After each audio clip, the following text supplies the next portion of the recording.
Alunos, vocês estão bem? Eu espero que sim. A Profinéia está bem também, torcendo para que tudo esteja bem aí com vocês, tá bom? Muita saudade de vocês. Vamos então para a nossa aula de português de hoje? Hoje nós começamos a unidade 3, na verdade, semana passada já, né? Vocês receberam a missão de desvendar e realizar o desafio da abertura, que está trabalhando os sentimentos, e esse é o título da nossa unidade. Eu expresso sentimentos. Os seres humanos, eles manifestam seus sentimentos desde cedo, né? Ainda bebês, usam choro, sorriso para demonstrar o que sentem. Mais tarde, quando começam a crescer, desenvolvem a fala, apropriam-se de significados da linguagem e, aos poucos, nós vamos utilizando o nosso corpo também para se expressar. Com a alfabetização na escola, quando aprendemos a ler, as crianças descobrem na leitura, na escrita, respectivamente, uma fonte de emoções e um instrumento a serviço da expressão de seus próprios sentimentos, né? Vocês escrevem o que estão sentindo a partir do momento que aprendem a ler e escrever. No entanto, então, isso é possível quando os alunos dominam os recursos do idioma, proporciona, então, a leitura e ela é utilizada para a expressão dos sentimentos. Então, vocês realizaram os desafios do que estava sendo pedido para vocês aqui, certo? Meus amores, essa unidade 3 nós vamos trabalhar sobre o gênero textual poema. Isso mesmo.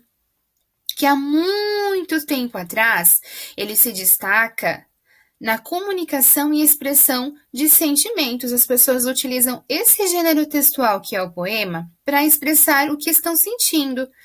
Na composição do poema é utilizado diversos recursos, alguns dos quais eles vão ser abordados aqui no nosso livro.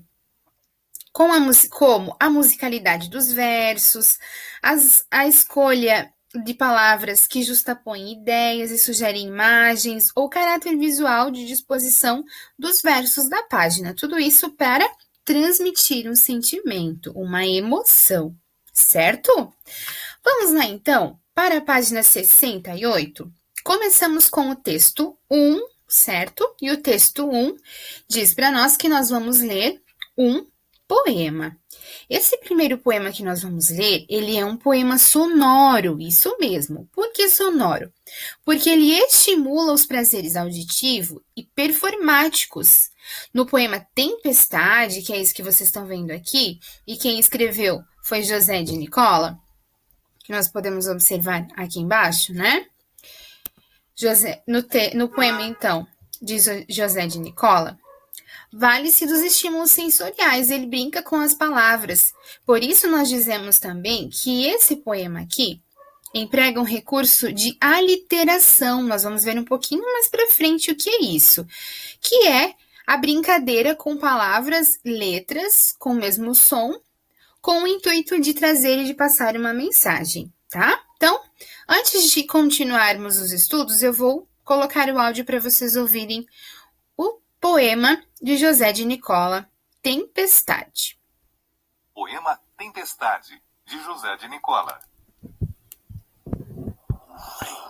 Vento veloz, voam folhas, gravetos, troncos, o trovão troante estoura na linha do horizonte.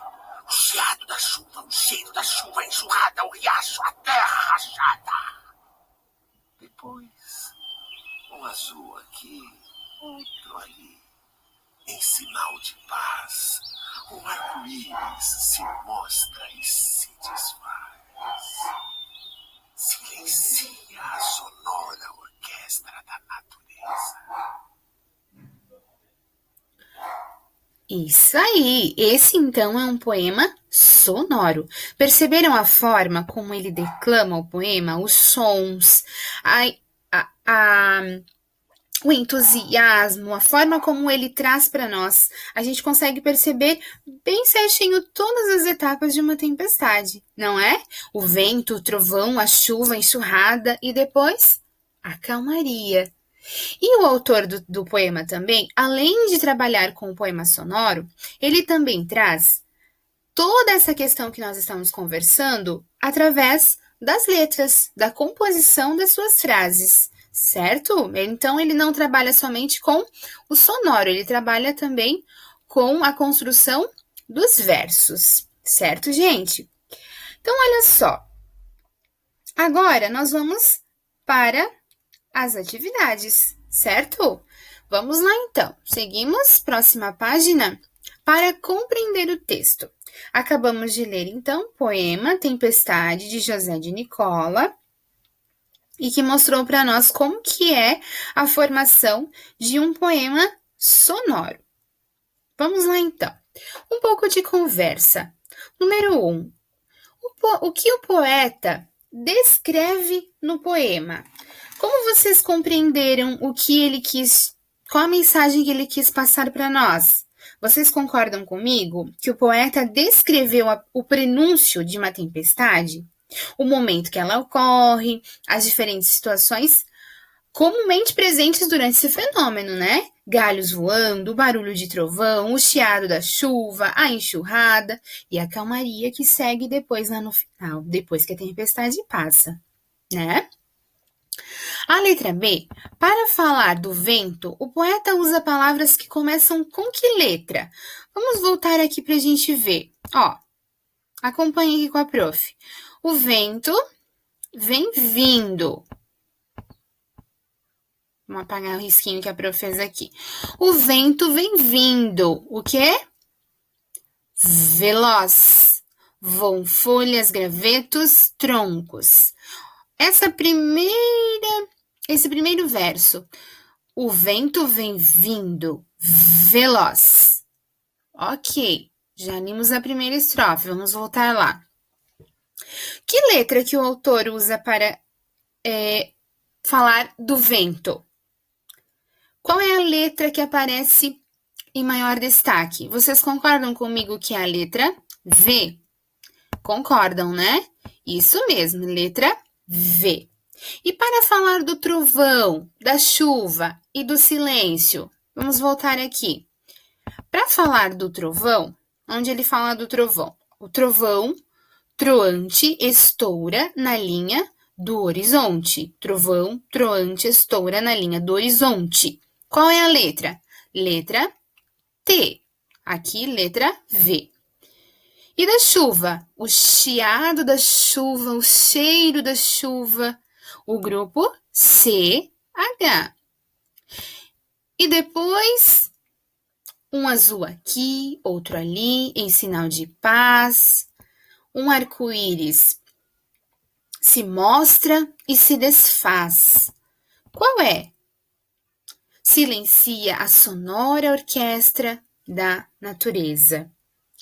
Eu percebo aqui que a letra S, no final, traz para nós essa aliteração. A repetição das letras S nessas duas estrofes é o que deixa uma mensagem, o que faz nós acreditar que realmente a calmaria está por vir. Certo? Olha que legal, né? Podemos brincar com palavras e com sentimentos. Isso é muito legal.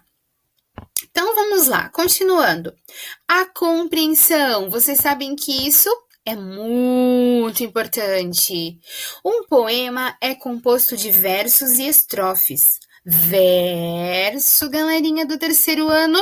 Verso é cada uma das linhas do poema. E estrofe é um conjunto de versos. O poeta seleciona palavras e formas que revelam ao leitor o seu modo de ver e sentir o mundo. Vamos voltar lá então para a gente compreender melhor o que é verso e o que é estrofe? Como está falando para a gente que verso é uma linha e estrofe é um conjunto de versos, então vamos identificar aqui. O que é verso?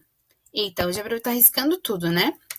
O que é verso, então? Ó, 1, 2, 3, 4, 5, 6, 7. Todos esses risquinhos que eu fiz é um verso, ou seja, é uma linha do poema, ok? E aí, quando eu faço isso? Quando eu junto essas linhas, eu tenho o quê? Uma estrofe, certo? Então, vamos lá, repitam lá com a Pro para vocês não esquecer. Opa, tá dando problema aqui, vamos arrumar. Estrofe, certo? E esse verso. Ok, não vou escrever para não dar mais pane ali, senão começa a dar problema. Então, poema é constituído e organizado em versos e estrofes. Verso, linha, estrofe, conjunto de versos. Certo, gente? Vamos lá, então. Continuando. A número 2 pede para vocês contar quantos versos e quantas estrofes tem esse poema do José de Nicola. Agora que vocês já sabem, então, contem e coloquem a resposta aqui. Número 3. Leia o nome de alguns fenômenos que podem ocorrer em uma tempestade. 1, ventania. 2, trovoada. 3, enchente. 4, calmaria. E é para vocês numerar as estrofes do poema de acordo com esses fenômenos. Por exemplo, silencia a sonora orquestra da natureza. Essa parte do poema, ou essa estrofe aqui, está se referindo a qual fenômeno de uma tempestade? A ventania, a trovoada, a enchente ou a calmaria? E aí vocês vão colocar o número de acordo com o fenômeno para cada uma dessas estrofes. Beleza, gente? Muito bem, então vamos continuar. Opa, passamos demais, né? Vamos lá. Nós estávamos na 3, agora número 4. Releia os 2 primeiros versos da primeira estrofe do poema. Então, os 2 primeiros versos da primeira estrofe são esses 2 aqui. E eles dizem assim: o vento vem vindo veloz. E um monte de Z. Mas por que a palavra veloz foi escrita em outra linha e a letra Z foi repetida várias vezes? Repitam, leiam novamente os versos. O vento vem vindo veloz. O que o autor quis dizer com esse monte de Z que ele colocou ali na palavra veloz? Pensem e respondam, tá? Número 5. Agora, leia os 2 últimos versos da primeira estrofe. E elas estão organizadas assim: voam folhas, gravetos, troncos. Só que elas não estão numa linha normal, né? Elas estão curvadas, não estão retas, linhas lineares, né? A letra A diz para vocês: observe a forma como esses versos estão escritos. Isso mesmo, eles não estão em linha reta, eles estão, parece que, movimentando as palavras, né? E a letra B, na sua opinião, por que eles foram escritos desse modo? Por que será que o autor escreveu, não escreveu de forma reta ou em linha reta essa estrofe? Voam folhas, gravetos e troncos. Por que será? A número 6, copie os versos do poema que estão representados nesta imagem. Voltem lá no poema e identifiquem a estrofe e os versos que estão se referindo a essa imagem aqui. Vocês vão encontrar, tenho certeza disso, tá? De olho na linguagem, temos aqui mais um Fique Sabendo, que é importante, vocês já sabem disso, né? E o Fique Sabendo desta página diz o seguinte: que a leitura silenciosa de um poema, ela revela a beleza e o significado das palavras, mas a leitura em voz alta é capaz de revelar a musicalidade que há nos versos.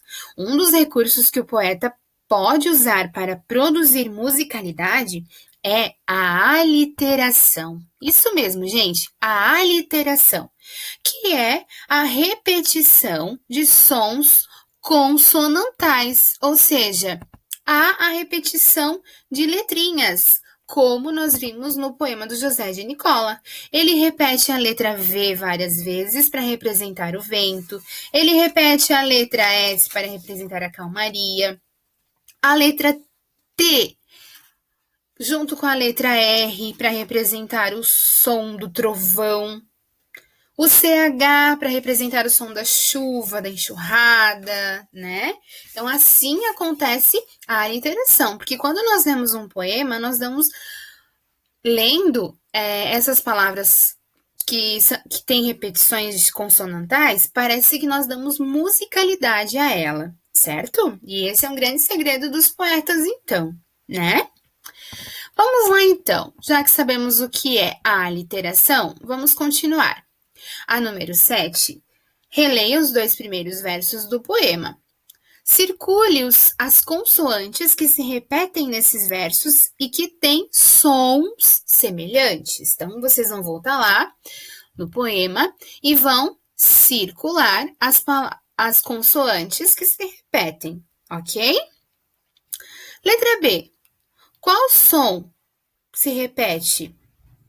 Letra C. Essa repetição sugere a ação da chuva, do mar, do vento. Isso mesmo. Essa atividade aqui está se referindo aos 2 primeiros versos, tá, gente? Só os 2 primeiros versos, para vocês não se confundirem. A número 8 é para vocês copiar do poema as palavras em que há o som X. É o som, tá, gente? Não só que está escrito com X, mas que tenha também o som do X, ok? A repetição desse som sugere um dos sons da tempestade. Qual é ele? Nós já falamos sobre isso, tá? Número 9. Releia a segunda estrofe do poema. Qual o sentido da palavra troante? Vocês vão lá no poema de novo e vão reler a segunda estrofe, porque agora a gente já sabe o que é estrofe e o que é verso, certo? Então, vocês vão lá e vão ler a segunda estrofe e identificar qual é o sentido da palavra troante. Se vocês não conseguirem identificar, lendo o poema, que lá no poema diz assim: o trovão troante estoura na linha do horizonte, certo? É isso que ele está dizendo para vocês. Então, o que será que significa troante? Por que o poeta escolheu a palavra troante e não outra com significado parecido? Aí vocês vão identificar primeiro qual é o sentido e depois vão dizer por que será, né, que ele não escolheu outra e escolheu troante. Beleza, gente? Para a gente conseguir compreender um pouquinho mais sobre os poemas com aliteração, que é aquela repetição de sons de uma mesma letra, né, consonantais, eu trouxe para vocês aqui, então, vou colocar para vocês ouvirem um outro poema, que é o poema Tombo, de Maria de Norá, tá bom? Ouçam para vocês identificarem a aliteração. Poema Tombo, de Maria de Norá.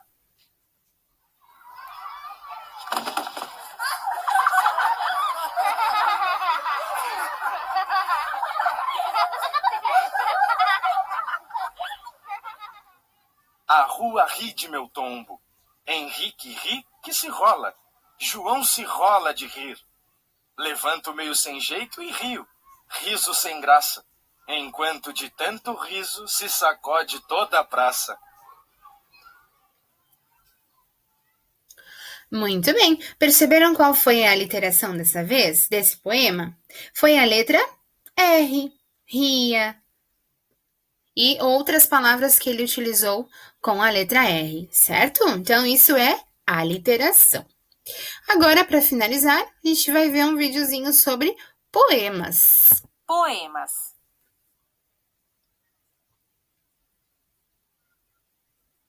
Vamos ler poemas? Escolha um poema na lista a seguir e prepare-se para ouvi-lo. Você pode ler o poema em voz alta também. É divertido. Se precisar, clique no botão Ajuda no menu de opções. Vamos iniciar então, vamos ouvir. Escolha um poema para acompanhar. Vamos ouvir primeiro Lira, do Amor Romântico, de Carlos Drummond de Andrade.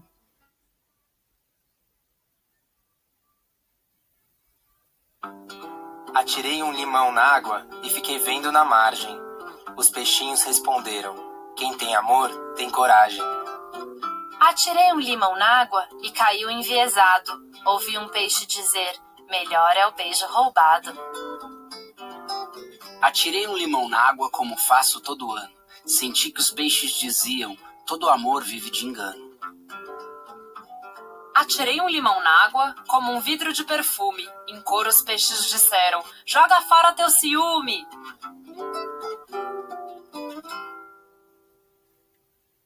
Muito legal! A gente esqueceu de falar, a prof esqueceu de falar para vocês que em alguns poemas, além da aliteração, também é comum a gente encontrar rimas. Isso mesmo, são palavras com sons e também sílabas parecidas ou idênticas no final delas, né? Que também traz uma musicalidade para o poema quando eles possuem rimas, certo? Vamos para o próximo, Segredo, de Henriqueta Lisboa.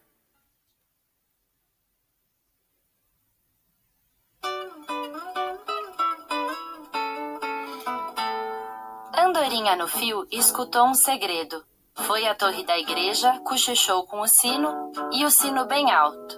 Delém, dem, delém, dem, delém, dem, dem, dem. Toda a cidade ficou sabendo. Ótimo! Próxima, A Foca, de Vinícius de Moraes. Quer ver a foca ficar feliz? É pôr uma bola no seu nariz. Quer ver a foca bater palminha? É dar a ela uma sardinha. Quer ver a foca fazer uma briga? É espetar ela bem na barriga. Que legal! Essa vocês conheciam, né? E o último poema de hoje é Canção em Ó, de Elias José. Cocoricó, cocoricó. No terreiro da vovó, se apoiando sem dó, numa perna só. Cocoricó, cocoricó. Canta o galo carijó. Canta o galo rabicó, canta sempre só. Canta sem dó, uma cantiga só. Cocoricó, cocoricó. Muito bem! Chegamos ao final, galerinha, de mais uma aula de português.